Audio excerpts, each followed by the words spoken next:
There's something really fun about doing new spokes on a rim with a new hub, because the old one just, well, got destroyed.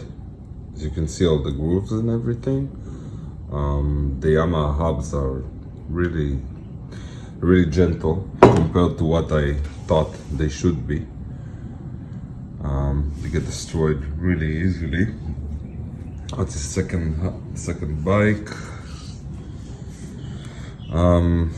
So basically what you need to do is just, you need to, out the ephemeral, you need to read the fucking manual, just look at the video, see how it's done. It's not hard, it just takes time.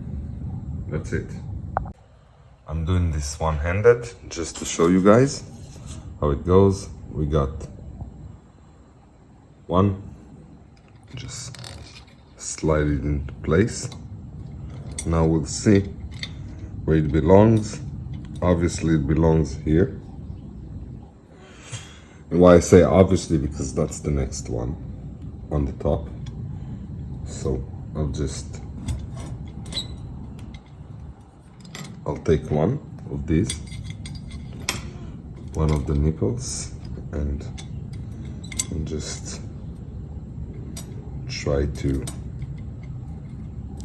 one-handed is hard to do, but got it. Now just let's turn it. That's it, it's in.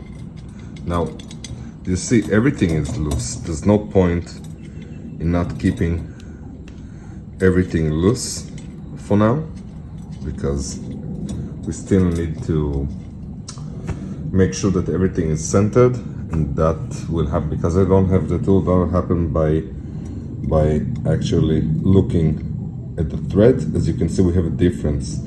The part that was in the mud and the sun and everything is a different color than the part that was inside, so we have a reference as to about how much we want to tighten it up to center the hub. Now, if it works, then good. If not, I tried. So basically, the wheel is done. I'm not doing this with a torque wrench, anything like that. I grew up without torque wrenches. You know, trying to help my dad fixing tractors and everything, and that's how I do it. What I just did, I just took one, just feel the tension. If it's too much, I release a little bit. If it's not enough, that's enough.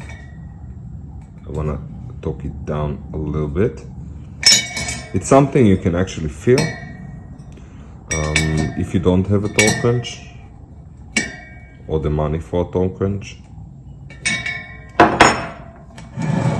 And we'll do another short video with the wheel spinning and everything.